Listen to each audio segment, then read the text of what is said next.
மகாராஷ்டிராவில் காங்கிரஸ் பாஜக நேரடியாக எவ்வளவு இடங்களில் மோதுகின்றன, கடந்த சட்டசபை தேர்தலில் வெற்றி பெற்ற இடங்கள் உள்ளிட்டவை குறித்து மேஜிக் வால் உதவியுடன் விளக்குகிறார் சிவரஞ்சனி. மகாராஷ்டிராவுடைய இந்த சட்டப்பேரவை தேர்தல் என்பது மிக முக்கியத்துவம் வாய்ந்த தேர்தல். காரணம், இது பிஜேபி, காங்கிரஸ் ஆகிய கட்சிகளுக்கு மட்டும் முக்கிய தேர்தல் கிடையாது. அங்க இருக்கக்கூடிய சிவசேனா 2 பட்டு கிடக்கு, அதே மாதிரி தேசியவாத காங்கிரசும் 2 பட்டு கிடக்கு. அதனால அந்த 4 கட்சிகளுக்கும் இது ரொம்ப முக்கியத்துவம் வாய்ந்த ஒரு தேர்தலா இருக்கு. காரணம், அவங்களுக்கு இருக்கக்கூடிய பவர், அவங்களுக்கு இருக்கக்கூடிய இன்ஃப்ளூயன்ஸை அவங்க இந்த தேர்தல் மூலமா தான் நிரூபிக்க முடியும். அந்த வகையில இப்போ 2019 தேர்தலில் பார்த்தோம்னாக்கா பிஜேபி தலைமையிலான கூட்டணி 162 இடங்கள்ல வெற்றி பெற்றாங்க. அவங்களுடைய வாக்கு சதவீதம் 42.96% இருந்தது. காங்கிரஸ் தலைமையிலான கூட்டணி 105 இடங்கள்ல வெற்றி பெற்றாங்க, 35.38% இருந்தது.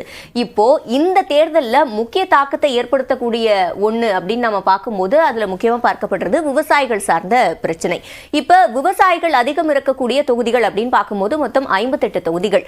அதுல கடந்த 2019 தேர்தலில் பிஜேபி தலைமையிலான கூட்டணி 36 இடங்கள்ல வெற்றி பெற்றிருந்தாங்க.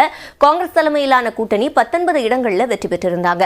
ஆனா இந்த நிலை இப்ப மாறுவதற்கான வாய்ப்புகள் இருக்கு. காரணம், 2023 விவசாயிகளோட தற்கொலை என்பது அதிகரித்திருந்தது. இப்போ அவங்க விவசாயத்திற்கு பயன்படுத்தக்கூடிய ஃபெர்டிலைசர் மாதிரியான விஷயங்கள் எல்லாம் விலை அதிகரிச்சிருக்கு. ஆனா பயிர்களுக்கான குறைந்தபட்ச ஆதார விலை என்பது அதிகரிக்கவே படல. அதனால ரொம்ப குறைவான விலைக்கு தான் எடுத்துக்கிறாங்க அப்படின்ற ஒரு கஷ்டம் அவங்களுக்கு இருந்தது. இந்த அம்சம் இந்த தேர்தலில் தாக்கத்தை ஏற்படுத்தலாம் அப்படின்னு எதிர்பார்க்கப்படுது.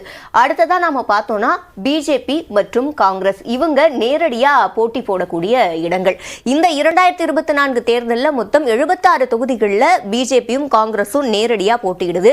அதுவே 2019 பார்த்தோம்னா 75 இடங்கள்ல அவங்க நேரடியா போட்டியிட்டாங்க. அதுல பிஜேபி கூட்டணி 43 இடங்கள்லையும் காங்கிரஸ் கூட்டணி 27 இடங்கள்லையும் வெற்றி பெற்றிருந்தாங்க.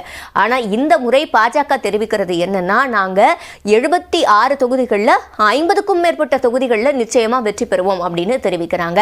ஆனா அது எந்த அளவுக்கு நிதர்சனம் அப்படின்றது தெரியல. காங்கிரஸை பொறுத்த வரைக்கும் ஒருவேளை பிஜேபி சொன்னது உண்மை ஆகும் பட்சத்தில் அது காங்கிரஸுக்கு மிகப்பெரிய பின்னடைவா இருக்கும். ஏன்னா காங்கிரஸ் மொத்தமாவே 100 சொச்சம் இடங்கள்ல தான் அவங்க போட்டியிடுறாங்க. அப்ப இது அவங்களுக்கு மிகப்பெரிய பின்னடைவா அமையும்.